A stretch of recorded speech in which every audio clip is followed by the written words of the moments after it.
Hello friends आज के video में हम डिस्कस करने वाले हैं top 10 JavaScript interview questions and answers. और ये अभी तक का चैनल पे सबसे ज़्यादा डिमांडेड वीडियो है and I am damn sure ये क्वेश्चंस आपकी बहुत ज़्यादा हेल्प करने वाले हैं। तो बिना टाइम वेस्ट किए हुए जल्दी से स्टार्ट करते हैं। और हाँ, अगर चैनल सब्सक्राइब नहीं किया हुआ है तो पहले जल्दी से चैनल सब्सक्राइब कर लीजिए। ऑलराइट गाइस, तो पहला क्वेश्चन है व्हाट इज इवेंट लूप। अब ये आपको पता ही होगा कि जावा एक सिंक्रोनस सिंगल थ्रेडेड लैंग्वेज है, तो फिर वो एसिंक्रोनस ऑपरेशंस जैसे कि set time out, promises, set interval, इनको कैसे हैंडल करती है। अब इसमें 2 मिनट पहले जावास्क्रिप्ट के बारे में समझ लेते हैं, उसमें कैसे एग्जीक्यूशन होती है, फिर मैं आपको इवेंट लूप भी बताती हूँ। तो जावास्क्रिप्ट में एग्जीक्यूशन किस तरीके से होती है, एक कॉल स्टैक होता है, फिर एक ग्लोबल एग्जीक्यूशन कॉन्टेक्स्ट होता है, फिर लेट्स से ये फंक्शन है से हाई, ये जाएगा इस एग्जीक्यूशन कॉन्टेक्स्ट में, इसका कंसोल जाएगा। जब ये एग्जीक्यूट हो जाएगा तब ये दोनों चीज़ें ही इस कॉल स्टैक से बाहर चली जाएंगी। उसके बाद हमारा नेक्स्ट फंक्शन आ जाएगा से हेलो, सेम चीज़ इस फंक्शन के साथ होगी। और जब आपका पूरा प्रोग्राम एग्जीक्यूट हो जाएगा तो ये ग्लोबल एग्जीक्यूशन कॉन्टेक्स्ट भी पॉप आउट कर जाएगा। अब ये तो हो गए सिंक्रोनस ऑपरेशंस। एसिंक्रोनस ऑपरेशन किस तरीके से हैंडल होते हैं, तो एसिंक्रोनस ऑपरेशन कैसे हैंडल होंगे, उसके लिए क्या होता है, हमारा जावास्क्रिप्ट रन टाइम क्या करता है, एक मैक्रो टास्क क्यू क्रिएट करता है, एक माइक्रो टास्क क्यू क्रिएट करता है। मैक्रो टास्क क्यू को हम कॉल बैक क्यू भी बोल देते हैं कई बारी। यहाँ पे क्या होगा, अब माइक्रो टास्क क्यू में क्या क्या आता है, promises, asynchronous operation Q, micro task, next tick, ये सब चीज़ें आती हैं। और मैक्रो टास्क क्यू में क्या क्या आता है, set time out, set interval, set immediate, इस टाइप की चीज़ें आती हैं। ठीक है, प्रायोरिटी जो होती है वो माइक्रो टास्क क्यू की is above than macro task queue. इसमें हमें अभी एक आगे क्वेश्चन से भी समझेंगे। तो क्या होता है, जैसे ही हमारी ये कॉल स्टैक एम्प्टी हो गई, ग्लोबल एग्जीक्यूशन कॉन्टेक्स्ट भी बाहर चला गया, तब बेसिकली हमारा ये इवेंट लूप रन करता है। और ये कैसे रन करता है, ये चेक करेगा कि पहले माइक्रो टास्क क्यू में कुछ है क्या। तो यहाँ पे देखिए टास्क 2 था तो ये कॉल स्टैक में चला गया, एग्जीक्यूट हो गया, टास्क 3, टास्क 4, सबके साथ यही चीज़ हुई।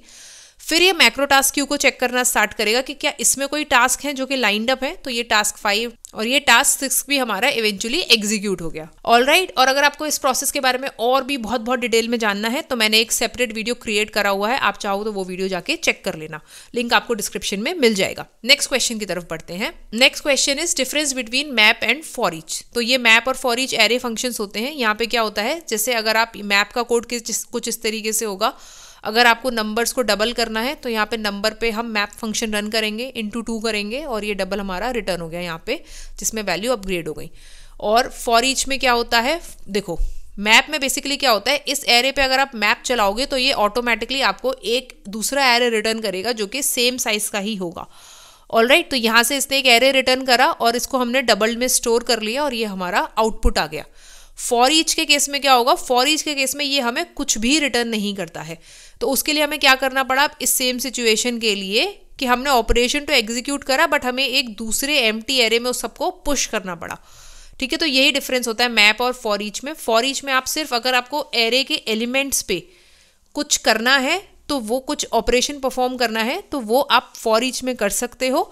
मैप में आपको ऑटोमेटिकली एक दूसरा एरे रिटर्न करता है map function. Okay, next question पे आ जाते हैं, difference between regular functions and arrow functions. ठीक है, तो रेगुलर फंक्शन कुछ इस तरीके का दिखेगा फंक्शन, और यहाँ पे इस तरीके से कुछ ये रिटर्न भी कर रहा है।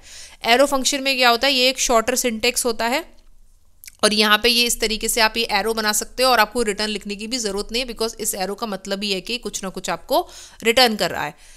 ठीक है, दूसरा क्या होता है, ये इसका जो दिस का स्कोप होता है वो डायनामिकली स्कोप होता है, मतलब जैसा आपका रेगुलर दिस का स्कोप होता है वही चलता है जावास्क्रिप्ट के अंदर। लेकिन एरो फंक्शन में जो दिस का स्कोप होता है दैट इज लेक्सिकली स्कोप्ड। ठीक है, तो ये पेरेंट का दिस या अपने लेक्सिकल एनवायरनमेंट के दिस का स्कोप लेके चलता है। उसके बाद रेगुलर फंक्शन में क्या होता है, एक आर्ग्यूमेंट्स ऑब्जेक्ट होता है जो कि आप यहाँ पे पास कर सकते हो डायनामिक आर्ग्यूमेंट्स के लिए, इसका एक्सेस होता है रेगुलर फंक्शन में। एरो फंक्शन में ऐसा नहीं होता बिकॉज ये रेस्ट ऑपरेटर को यूज कर लेता है डायनेमिक आर्ग्यूमेंट्स के लिए। रेगुलर फंक्शन जो होते हैं उनको हम एज अ कंस्ट्रक्टर फंक्शन भी यूज कर सकते हैं, बट एरो फंक्शंस बिकॉज वो एक वेरिएबल के अंदर आते हैं तो फिर हम उनको एज अ कंस्ट्रक्टर फंक्शन नहीं यूज कर सकते। Last but not the least is regular function जो होते हैं वो हॉइस्टेड होते हैं। ठीक है, इसका मतलब कि वो बिफोर देयर डेफिनेशन हम उनको यूज कर सकते हैं, उनको कॉल कर सकते हैं। एरो फंक्शंस बिकॉज वो वेरिएबल में डिफाइन करे जाते हैं तो वो बाय डिफॉल्ट हॉइस्टेड नहीं होते हैं। नेक्स्ट क्वेश्चन पे आ जाते हैं, व्हाट आर क्लोजर्स।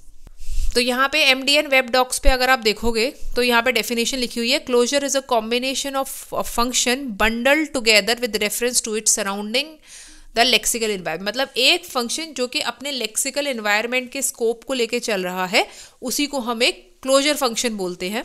तो यहाँ पे अगर आप इसका सिंटेक्स देखोगे तो कुछ इस तरीके से होता है कि ये यहाँ पे नेम डिफाइन करा, फंक्शन डिफाइन करा, फंक्शन को कॉल करा, और यहाँ पे देखो अब बेसिकली क्या है कि ये जो अंदर वाला फंक्शन है डिस्प्ले नेम, इसमें भी अगर आपने console.log नेम करा तो यहाँ पे मोजिला प्रिंट हो जाएगा। और ये क्यों हुआ? क्योंकि ये जो फंक्शन था डिस्प्ले नेम, इसने अपने इस सराउंडिंग एनवायरनमेंट के स्कोप को अपने साथ ले लिया और उसको यूज कर लिया। इसको आप चाहो तो कुछ इस तरीके से भी लिख सकते हो, जैसे ये क्लोजर फंक्शन है, यहाँ पे आपने rather than calling display name आपने इस फंक्शन को रिटर्न कर दिया। तो जब भी आप ये मेक फंक्शन को कॉल करोगे किसी वेरिएबल में और आप इस माई फंक्शन को फिर उसके बाद जब कॉल करोगे तो देखो माई फंक्शन को क्या रिटर्न हो रहा था, डिस्प्ले नेम रिटर्न हो रहा था। तो ये माई फंक्शन को एक फंक्शन रिटर्न हुआ और आपने इसको जब कॉल करा तो ये इस नेम के स्कोप को अपने साथ लेके चलेगा। अब क्लोजर के साथ मैं आपको माइक्रो क्वेश्चंस बता देती हूँ कि क्या क्या कॉल होते हैं। एक क्वेश्चन होता है कि यूजेस ऑफ क्लोजर या प्रैक्टिकल यूजेस ऑफ क्लोजर बहुत ज़्यादा पूछे जाते हैं। मतलब ये फॉलो अप क्वेश्चन होगा कि क्या प्रैक्टिकल यूज होता है क्लोजर्स का, ठीक है। तो पहला प्रैक्टिकल यूज होता है इसका फंक्शन करिंग। फंक्शन करिंग बेसिकली क्या होता है कि splitting a function with multiple arguments into multiple function with single argument. यानी कि आपने उसको इस तरीके से स्प्लिट करा मल्टीपल फंक्शंस में कि वो आपके लिए यूजफुल हो गया। जैसे कि मान लो ये फंक्शन था, ठीक है, इसमें लेंथ आ रही थी, अंदर विड्थ आ रही थी और ये रिटर्न कर रहा था लेंथ इनटू विड्थ। यानी कि दो आर्ग्यूमेंट थे इसमें, पहला इसमें दूसरा इसमें। इसको हमने स्प्लिट कर लिया, length 10 is equal to area 10, यानी कि जिसकी भी लेंथ 10 होगी वो इस फंक्शन से रिटर्न कर देंगे हम इसमें विड्थ कुछ भी मल्टीप्लाई करके। तो अब कैसे कर सकते हैं, मान लो विड्थ 20 है तो लेंथ 10 और ये 20, ठीक है, ये हो गई फंक्शन करिंग। नेक्स्ट आ जाते हैं मेमोइजेशन, यानी कि दूसरा प्रैक्टिकल यूज है मेमोइजेशन। मेमोइजेशन मतलब होता है कि अगर आपने किसी फंक्शन को कुछ पर्टिकुलर आर्ग्यूमेंट के साथ कॉल कर लिया है तो हम उसको कैश कर लेंगे rather than calling the function with the same argument again and again, ठीक है। तो जैसे कि यहाँ पे क्या हुआ, अगर आप ये कोड देखोगे तो हम ये फिबोनाची के लिए कोड बना रहे हैं। तो यहाँ पे हमने मेमोइज कर लिया इस फंक्शन को और फिर हमने क्या किया, इस फिबोनाची में इस मेमोइज फंक्शन को कॉल कर दिया। मतलब जब भी आप फिबोनाची 10 कॉल करोगे तो अगर 10 के साथ फिबोनाची कॉल हो चुका है तो वो क्या करेगा, ये एक कैश है, कैश में इन वैल्यूज को स्टोर कर लेगा। सबसे पहले चेक करेगा कि क्या कैश में वो वैल्यू पड़ी हुई है तो उस वैल्यू को रिटर्न कर देगा, अदरवाइज उसको रिकैलकुलेट करेगा। ऑलराइट, नेक्स्ट प्रैक्टिकल यूज होता है IIFE and set time out में, मतलब इमीडिएटली इन्वोक फंक्शन एक्सप्रेशन और सेट टाइम आउट्स में इसका यूज होता है। And last is module design patterns में भी इसका यूज होता है। इसके बाद एक फॉलो अप क्वेश्चन और आ जाता है इसके अंदर, वो है डिसएडवांटेजेस ऑफ क्लोजर्स। और गाइज ये तीनों ही क्वेश्चंस बहुत बहुत इंपॉर्टेंट हैं, बहुत ज्यादा पूछे जाते हैं। तो डिसएडवांटेजेस ऑफ क्लोजर्स क्या हुए, देखो क्लोजर क्या कर रहा था, जैसा कि मैंने आपको बताया कि ये वैल्यू को अपने साथ लेके चल रहा है। यानी कि इस वैल्यू को आपके पास जब भी ये माई फंक्शन जब तक आपके पास रहेगा वो इस वैल्यू को अपने साथ लेके रखेगा, ठीक है, अपने साथ अटैच करके रखेगा हमेशा। उसकी वजह से क्या क्या प्रॉब्लम होती है, सबसे पहला मेमोरी यूजेज इंक्रीज हो गया। Second, debugging complexity. Debugging complexity क्यों आई, क्योंकि अगर आप एक के अंदर एक फंक्शन बना हुआ है और बहुत सारे क्लोजर्स को यूज कर रहे हैं तो आइडेंटिफाई करना काफ़ी मुश्किल पड़ जाता है। परफॉर्मेंस ओवरहेड ऑफ कोर्स, और उसके बाद potential memory leaks. Memory leaks क्यों हो रहे हैं, बिकॉज एक फंक्शन नॉर्मली क्या होता है कि एग्जीक्यूशन कॉन्टेक्स्ट से वो फंक्शन जब चला जाता है तो सारा कुछ क्लियर हो जाता है, लेकिन जब भी आप क्लोजर को यूज कर रहे हो वहां पे ऐसा नहीं हो पा रहा, वो उस वैल्यू को साथ में रख रहा है। उसकी वजह से क्या हो रहा है कि गार्बेज कलेक्शन नहीं हो पा रहे और मेमोरी लीक्स होने का स्कोप रहता है। Next very important question is what are promises. Promise in JavaScript is an object that represent eventual completion और failure of an asynchronous operation and its resulting value. मतलब क्या होगा, आप कोई भी एसिंक्रोनस ऑपरेशन जैसे कि एपीआई कॉल है वो आपको रिप्रेजेंट करेगा, आपको रिस्पॉन्ड करेगा या तो उसकी इवेंचुअल कंप्लीशन से या फिर उसके फेलियर से, ठीक है। इससे क्या होता है, इसमें आपको ये हेल्प करता है reading the asynchronous task in a more structured format, okay. उसके अलावा कई बार ये भी पूछा जाता है प्रॉमिस की स्टेट्स क्या क्या होती हैं। तो 3 स्टेट होती हैं। पहली होती है पेंडिंग, मतलब ना ये फुलफिल्ड है ना रिजेक्टेड है। फिर फुलफिल्ड हो गया मतलब कंप्लीट हो गया, रिजेक्टेड मतलब रिजेक्ट हो गया, ठीक है। सैम्पल अगर मैं एक सिंटेक्स देखूँ प्रॉमिस का तो वो किस तरीके से हो सकता है, वो होता है कि मान लो आपने एक प्रॉमिस कॉल किया, उसके बाद देन फंक्शन कॉल करा, अगर ये रिजॉल्व होगा तो देन में जाएगा, फेल होगा तो कैच में जाएगा, और फाइनली में मतलब अगर फेल या रिजॉल्व जो भी होगा ये तो एग्जीक्यूट होगा ही होगा नो मैटर व्हाट। उसके अलावा गाइज अगर आप देखोगे तो मैं यहाँ पे MDN वेब डॉक्स पे फिर से आ गई हूँ, तो मैं आपको कुछ फंक्शंस बता देती हूँ। ये रहे एक सेकेंड, यस। तो ये कुछ फंक्शंस होते हैं प्रोमिसेस के जो कि बहुत ज़्यादा पूछे जाते हैं, जैसे कि promise डॉट ऑल का यूज़ पूछा जा सकता है, ऑल और ऑल सेटल्ड में डिफरेंस क्या होता है वो पूछा जा सकता है, ठीक है। तो यहाँ पे बहुत सिंपल लिखा हुआ है, फुलफिल्स व्हेन, मतलब सारे प्रॉमिस या तो फुलफिल हो गए या फिर एक भी अगर रिजेक्ट हो गया तो ये रिटर्न करता है प्रॉमिस डॉट ऑल, ठीक है। ऑल सेटल मतलब कि जब सारे प्रॉमिस सेटल हो जाएंगे तो रिटर्न करता है। उसके अलावा बहुत बार promise dot any, promise dot race, इन सारे फंक्शंस के बारे में और इनके बीच में क्या क्या डिफरेंसेस हैं ये भी बहुत बार पूछे जाते हैं, तो आप एक बार ये पढ़ लेना। Next question very important, local storage और कुकी में क्या डिफरेंस होता है। लोकल स्टोरेज और सेशन स्टोरेज का डिफरेंस बहुत कम पूछा जाता है, बिकॉज ज़्यादा डिफरेंस नहीं होता। लोकल स्टोरेज आपको पता ही है कि पूरे ब्राउज़र सेशन पे या जब भी आप वापस जाओगे आपको वैल्यू रिटेन करी हुई मिल जाएगी सेम वेबसाइट के लिए। सेशन स्टोरेज सिर्फ एक पर्टिकुलर सेशन या पर्टिकुलर ब्राउज़र टैब के लिए होता है। अब इसमें डिफरेंसेस इसलिए पूछे जाते हैं क्योंकि मोर और लेस इनका सेम यूज़ है। सबसे पहला क्या है, स्टोरेज कैपेसिटी लोकल स्टोरेज की 5 to 10 MB पर डोमेन होती है, कुकीज़ की 4 KB पर कुकी होती है। एक्सपायरेशन, लोकल स्टोरेज में कभी कोई एक्सपायरेशन सेट नहीं करना पड़ता, कुकीज़ में एक एक्सपायरेशन डेट डालनी पड़ती है।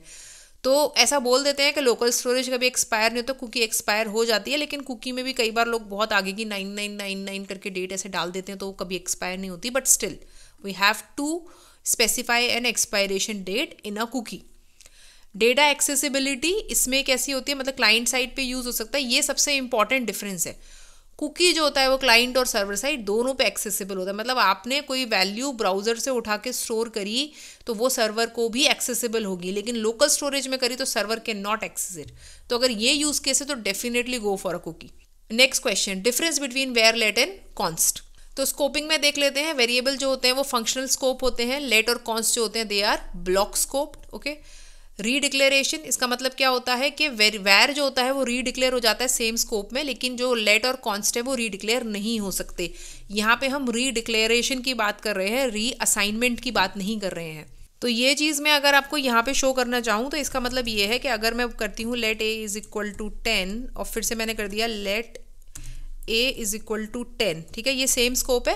देखो इसमें हो गया ना, A has already been declared, लेकिन यही सेम चीज़ अगर आप वेर के साथ करोगे, var A is equal to 10 और var A is equal to 10, sorry not 20, 10, तो ये वाला काम आप कर सकते हो। 20 भी करोगे तो भी चल जाएगा, कोई दिक्कत नहीं है।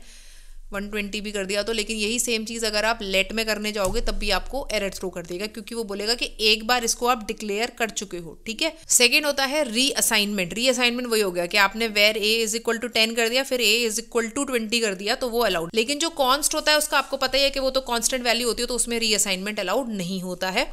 इनिशियलाइजेशन मतलब वही हो गया कि बाय डिफॉल्ट ये इनिशियलाइज होता है अनडिफाइंड पे, ये भी अनडिफाइंड पे होता है अगर इनिशियलाइज नहीं करा गया है तो। कॉन्स्ट में हमें मैंडेटरीली एक वैल्यू देनी पड़ती है, बिकॉज आपको पता है कि कॉन्स्ट तो इनिशियलाइज होना ही चाहिए, राइट। हॉइस्टिंग के मामले में क्या है, वेर जो वेरिएबल्स जो होते हैं दे आर हॉइस्टेड, उसके बाद इनका जो इनिशियल वैल्यू होती है वो अनडिफाइंड होती है। लेट क्या होते हैं, हॉइस्टेड तो होते हैं बट एक डिफरेंट चीज़ होती है इसमें, टेम्पोरल डेड जोन, उसमें चले जाते हैं ये। और सिमिलरली इसमें भी टेम्पोरल डेड जोन होता है कॉन्स्ट के लिए। अगेन इसके बारे में आपको डिटेल में पढ़ना है तो आप मेरा सेपरेट वीडियो है वो जाके एक बार देख लेना, टेम्पोरल डेड जोन भी आपको समझ में आ जाएगा। नेक्स्ट क्वेश्चन, यस, इतना जब हम हॉइस्टिंग के बारे में डिस्कस कर ही रहे हैं तो व्हाट इज हॉइस्टिंग। तो हॉइस्टिंग क्या होती है कि कोई भी वेरिएबल या कोई भी फंक्शन जिसको आपने डिफाइन करने से पहले भी अगर आप एक्सेस कर सकते हो तो वो होती है हमारी हॉइस्टिंग, ओके। एक बार देख लेते हैं। तो यहाँ देखो, यहाँ मैंने ये प्रोग्राम लिखा हुआ है, यहाँ पे देखो where A is equal to 10 है, लेकिन कंसोल डॉट लॉग मैंने ए इसके पहले ही कर लिया, तो यहाँ पे आउटपुट क्या आ गया, अनडिफाइंड, ठीक है। नॉट डिफाइंड नहीं दिया उसने, अनडिफाइंड दिया है। देखो डिफरेंस देख लो, रन करा, अभी देखो अभी क्या आ गया, reference error, a is not defined, because a को हमने कहीं डिफाइन ही नहीं करा हुआ है। लेकिन जब हम डिफाइन कर देते हैं तो उसको मेमोरी एलोकेट हो जाती है और एक डिफॉल्ट वैल्यू मिल जाती है जो कि अनडिफाइंड होती है, तो ये आ गया अनडिफाइंड। ये वेरिएबल्स के केस में कुछ इस तरीके से काम करता है। फंक्शंस के केस में आप क्या कर सकते हो, आपने लेट्स से एक फंक्शन डिफाइन किया ABC और इसमें कर दिया console dot log hello ABC, okay. और इसको अगर आपने डेफिनेशन से पहले ही कॉल कर दिया तो ये यहाँ पे चल जाएगा, ये आ गया हेलो ABC आ गया। ऑल राइट, तो यही होती है होइस्टिंग जो होती है। इसके अलावा गाइज मेरे पास 2 प्रैक्टिकल क्वेश्चंस और हैं। 8 क्वेश्चंस हमने अभी तक डिस्कस कर लिए हैं। तो अगर आप इस क्वेश्चन को देखोगे, जो अभी तक हमने कॉन्सेप्ट यूज़ करे हैं ये उन्हीं के ऊपर है। तो यहाँ पे ये आपको आउटपुट बताना है क्या है। मैं चाहूँगी कि आप एक बार वीडियो पॉज करो, खुद से आउटपुट लिखो या कमेंट सेक्शन में लिख के बताओ कि इसका क्या आउटपुट आएगा। ऑल राइट, चलिए इसको रन करके देख लेते हैं। देखो, ऑल राइट, तो सबसे पहले देख लेते हैं console.log1। ठीक है, तो ये प्रिंट हो जाएगा console.log1। फिर उसके बाद नेक्स्ट कोड पे जाएगा, ये हमारा एसिंक्रोनस ऑपरेशन है of set time out. Third आ गया promise.resolve। तो देखो ये आपके, अब आप ये सोच रहे होगे कि ये माइक्रो टास्क क्यू में क्यों नहीं गया और 3 क्यों प्रिंट हो गया, बिकॉज यहाँ सीधा सीधा प्रॉमिस रिजॉल्व हो गया। This is not any asynchronous operation. अगर इसी की जगह आपका कोई प्रॉमिस होता, लेट्स से होता ABC प्रॉमिस होता, या फिर मान लो नाम होता प्रॉमिस 1 डॉट देन, और फिर ये देन में जाके यहाँ पे आपकी कोई वैल्यू होती जो कि कंसोल हो रही होती, ठीक है, तो फिर ये आपका माइक्रो टास्क क्यू में चला जाता। लेकिन यहाँ पे अभी ऐसा कुछ हो नहीं रहा है, ये सीधा सीधा रिजॉल्व हो रहा है, इसलिए प्रिंट हो गया। यहाँ पे जाएगा तो ये 4 प्रिंट हो जाएगा, और फिर उसके बाद ये सेट टाइम आउट लास्ट में प्रिंट होगा। भले ही इसका 0 ही टाइम क्यू नहीं है, लेकिन ये इवेंचुअली मैक्रो टास्क क्यू में चला जाएगा। इसी की जगह अगर आपका यहाँ पे एक प्रॉमिस होता और ये चीज़ नहीं होती, ठीक है, उस केस में क्या होता, उस केस में पहले ये 1 आता, फिर 4 आता, फिर अगर आपका प्रॉमिस इमीडिएटली रिजॉल्व हो गया है तो फिर आपका पहले माइक्रो टास्क क्यू की वजह से प्रॉमिस प्रिंट होता और फिर आपका सेट टाइम आउट प्रिंट होता।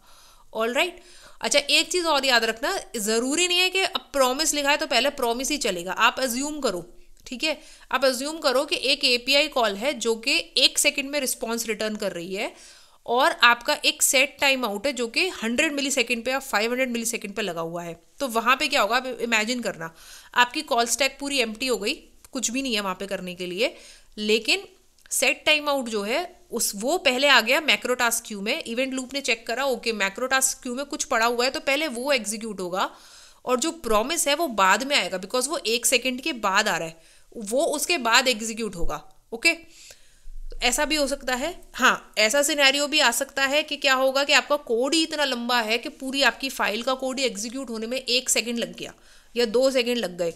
उस टाइम पे क्या हुआ, भले ही आपका प्रॉमिस 1 सेकेंड के बाद आया था और आपका सेट टाइम आउट 200 मिली सेकेंड के बाद ही आ गया था, लेकिन दोनों ही ऑपरेशन आपके मैक्रो और माइक्रो टास्क क्यू में पड़े हुए थे, तो वहाँ पे पहली प्रायोरिटी आपके प्रॉमिस वाले माइक्रो टास्क क्यू को मिलेगी, उसके बाद आपका सेट टाइम आउट चलेगा। तो ये थोड़ा सा मतलब अगर आप सोचोगे तो इसे दिमाग लगाने वाली चीज़ें हैं कि क्या पहले चलेगा, इसीलिए बेसिक्स क्लियर होने बहुत इंपॉर्टेंट है।